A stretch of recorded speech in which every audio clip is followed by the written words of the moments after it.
Well, with Rivalry Week in the books, fights breaking out all across the land over putting a flag down at midfield. All that is now done. The fun and games is officially over. It is now championship week.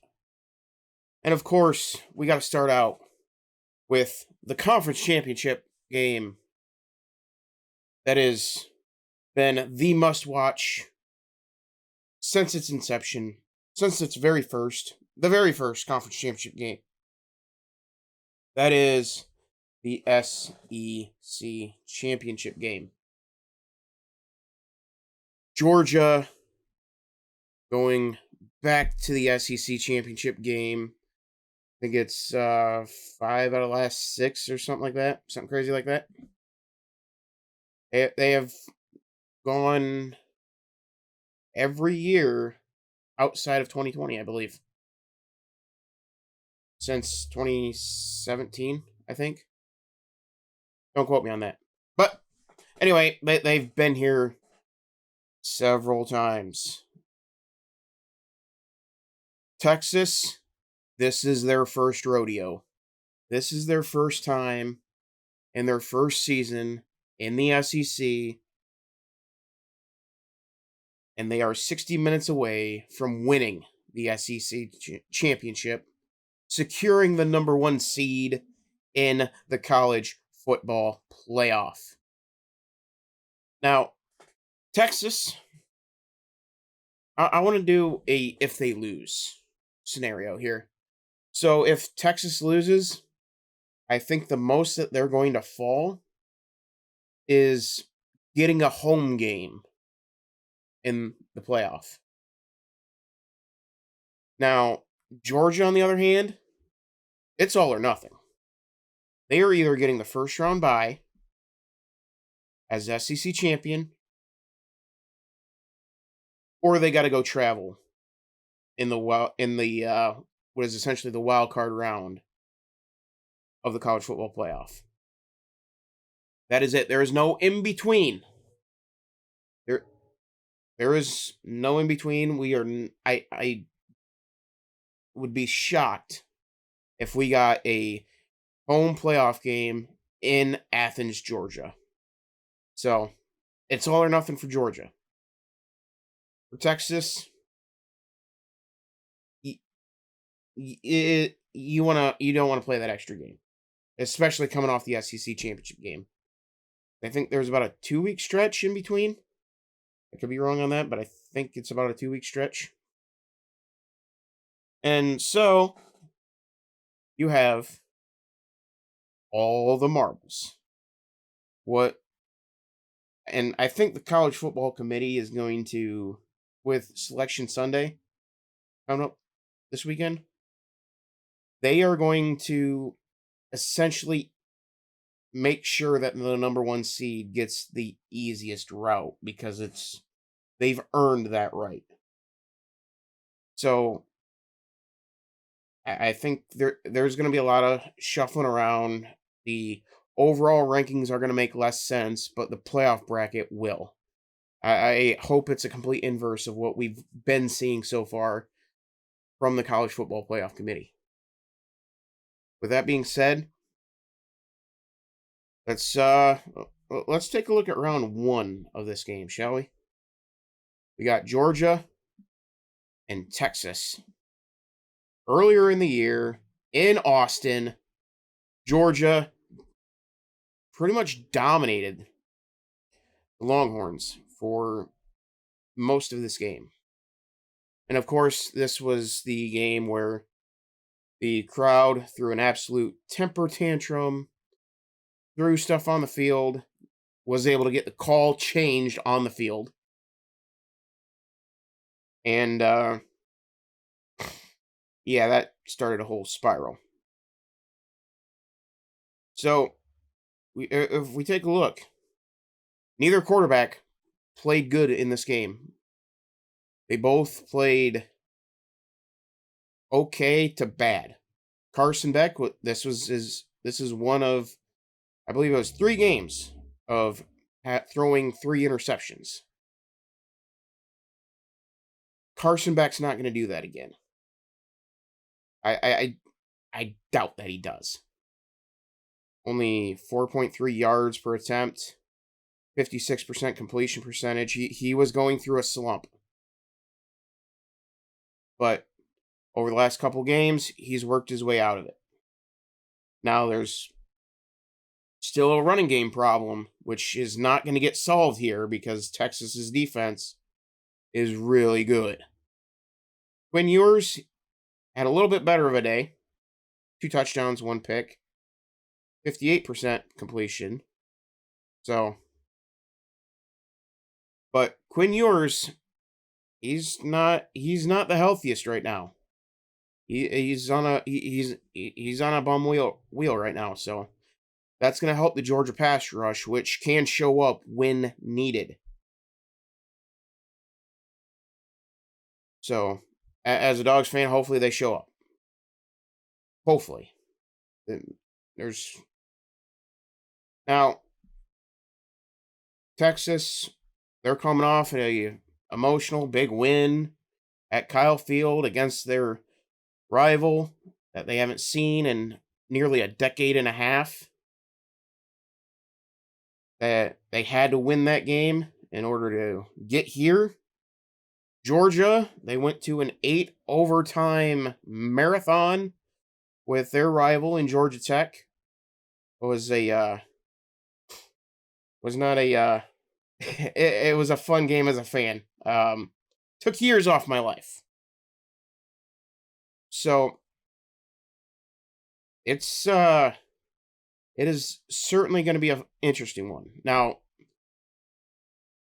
Georgia's got the home field advantage. Yeah, it's a neutral site game, quote unquote, but it's in Atlanta. So 3 points to the Dogs, right off the cuff. You have Quinn Ewers, who is hurt, but as we have learned throughout the years, it is one thing to beat a good team like Texas once. It is so much more difficult to beat them twice. However, I think this is a little different because Georgia did not play well in this game by any means, and by any stretch of the imagination.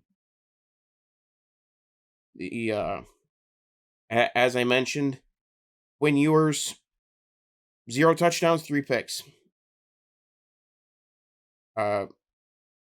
Trevor Etienne, I think he's out in this game. He's either out or is questionable. Nate Frazier, he's going to have to step up. He's going to have to be the man. And he is certainly good enough to be the next damn good dog at halfback. Now, Dominic Lovett, he cannot be dropping the passes that he was dropping Friday night against Georgia Tech. Texas will make you pay for that. Georgia Tech wasn't quite able to do that, but Georgia Tech's close. Georgia Tech's going to be a very good team next year, and quite frankly, I am actually legitimately shaking in my boots a little bit about them. So, but Dylan Bell, Arian Smith, they've got to have big games. 3 catches, 4 catches, 4 catches, 6 catches, 4, 12, 32, 35. Oscar Delp, he's going to have to step up. Cash Jones is going to have to be a playmaker in order for Georgia to win. Texas is going to be coming into this game with a chip on their shoulder, and rightfully so. They lost round 1. They're not looking to go 0-2. And then Quinn Ewers, this is a redemption game for him as well. He didn't play his greatest game. He played a lot better than Carson Beck. He ran circles around Carson Beck. But the scoreboard said Georgia won. Now, You take a look here. Georgia, 30 rushes, 108 yards, 3 touchdowns. Texas, 27 rushes, 29 yards, 0 touchdowns. Georgia's going to need that performance again from that defense in order to win. A lockdown rush defense that, quite frankly, did not show up against Georgia Tech. The rush defense against Georgia Tech, as we take a little gander here, see, look at the box score. 47 rushes, 260 yards. Stark contrast from Texas. That defense is going to have to find that defense from earlier in the year. The Georgia defense cannot play like they did Friday night and win. And this game is going to have to be won on that Georgia defense. Quinn Ewers, he's still kind of in and out of that funk. He played a lot better against Georgia Tech, but Georgia Tech's defense isn't as good as Texas's. That's not a shot at Georgia Tech. It's just the reality. But these are the numbers that we are probably going to need out of Carson Beck. 5 touchdowns, 297 yards, with a passer rating of 161.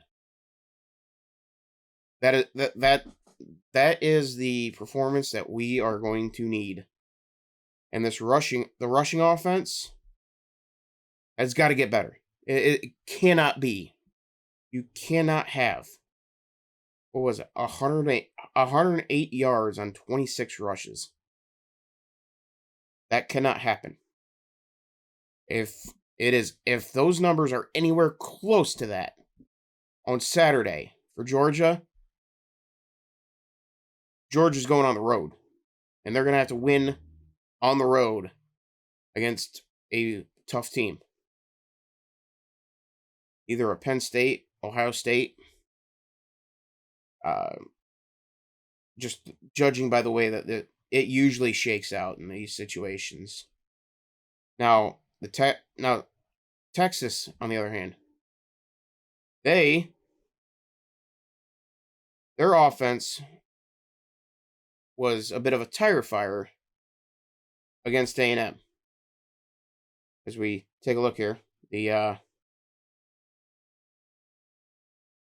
this rivalry game, they only put up 17 points.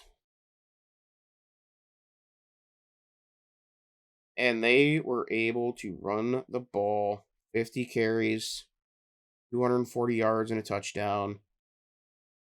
Quinn Ewers, pretty pedestrian game. Very game manager-esque, and that's not a shot. That's just the reality. This game was won on the defense. And so, I don't know what the over-under is on the game. I haven't looked at it yet. Probably should have before hitting record, but we're learning as we go. But whatever the over/under is, I'm gonna lead towards the under. 49.5 is the over/under. I thought I saw. Where'd it go? 49.5. Texas, a 3-point favorite, and that is in Atlanta. So Vegas thinks that Texas overall is 5.5 points better than Georgia. And quite frankly, given the Georgia performances the last number of weeks, I don't blame them. Georgia's not this dominant juggernaut team that we're used to. However, they're still good enough to beat Texas. They are. The numbers, although with championship games in particular, especially in the SEC, and especially when you're talking about Steve Sarkisian, the numbers don't tell the whole story. We saw in Austin that moment against Georgia was too big. That moment was too big for Steve Sarkisian, Quinn Ewers, and the Texas Longhorns. This stage is a whole heck of a lot bigger. This is for the easiest path to the national championship. Assuming the committee does the right thing and make sure that the number one seed gets the easiest route. And they're going to have to make things look a little funky to do so. But you got to do what you got to do to make things right. Now, of course, as you know, I'm a big fan of college football nerds, and I just had to plug this into the model. And I tell you what, I did not expect what the college football nerds model turned out to say. 23-16 in favor of the Longhorns. I think I'm flabbergasted by this model. I don't think it's going to be this this touchdown game. I don't think Texas. I don't think 23. I think 23 is something that is not going to get achieved in this game. 20 points is going to be that magic number in order to win. I believe. This is going to be a rough, tough defensive battle, much like we saw out of Ohio State and Michigan this past weekend, much like Texas A&M this past weekend. It is going to be a knockdown, drag-out brawl in the phone booth. Now, the thing with that is, both teams have the ability to spread it out and turn this into a track meet. Both defenses are good enough to condense this down into a phone booth. And it's tough to guess. Because I think the magic number is going to be 20, but that magic number could very easily be 40, 50 points. Just because of the way both these teams are. These teams are both solid in every single aspect outside of the rushing game for Georgia. And that is where my unbiased mind says, oh, we're in trouble. This is not going to be good.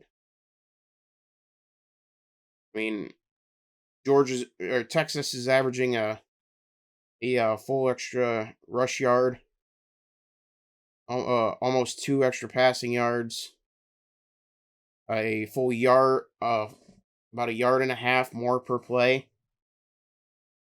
This is trouble. This is trouble for Georgia. And like I said, it's hard to beat a team twice in 1 year. And that is what Georgia is tasked with doing. So, if I were to put on the rah-rah hat and say, hey, Georgia, and go completely biased, the whole fandom in me, Georgia wins this game. They win this game close, and it is one of the greatest games of all time. Me being unbiased, I still think it's going to be a great game, but I believe Texas wins this game. I got Texas winning this game. If I'm going to be unbiased, it hurts to say, but that's just what I see. One moment. My apologies. Work called. Had to sort some stuff out, but that's why you need to go down in the description below, order some Cookie Math cookies, and trust me, I am pretty good on the cookies. I've tried these cookies. Phenomenal. Use the link in the description. That way I can do this full time and I don't have to take business calls. And also use my code Patriot Dylan on get 10% off on W products. And yeah, if you could do that and really help out the channel. But anyway, like I was saying, Georgia, man, I love them, but trying to beat a good team for the second time in a year, in a season, I should say, and then trying to, and you're coming in. Carson Beck's right. Carson Beck, he's right now. He's good now. He's got out of that funk. But the rushing game is non-existent. And against a defense like Texas, that is going to be a serious, serious issue. So I sincerely hope I'm wrong. But I think Texas wins, and there's a good chance this gets ugly. Because you have to be able to run the ball in the SEC. And Georgia has yet to show that over the last number of weeks. And it's cost them against Ole Miss. And it's nearly cost them in several other games this year. But hopefully I'm wrong and Georgia puts Texas away. The only thing that Georgia has on Texas is the experience of being in these games, in these moments. You know where to go to get to the locker room. You know how to get from the locker room to the field. It's all familiar. It is business as normal. For Texas, these are the brightest lights they have been under since 2005, 6, since Vince Young, since Case McCoy. And Steve Sarkisian has shown the moment can very well get too big for him. Now, Kirby Smart has the same issue, but that's against Alabama. And Texas isn't running out there in the crimson red. They're coming out in burnt orange. And Georgia did pretty well last time against the team in burnt orange. So, if you're a Dogs fan, you're hoping the moment is too big for Quinn Ewers, for Steve Sarkisian, and the Texas Longhorns. For good old Texas, you are hoping that they come in defense stout, the secondary stout, and Quinn Ewers is able to orchestrate that offense like you know he is capable of doing. And that Georgia defense has got to rise to the occasion at least one more time against the best offense they're going to see all year, with Quinn Ewers with at least a foot that is uncomfortable to Quinn Ewers. It's at the very least going to be uncomfortable. So it's going to be a 50-50 game. It's going to be one of those games for the ages. A battle of the Blue Bloods for the number 1 seed in the college football playoff. Give me the Dogs. Call me biased. I don't care. Sick 'em.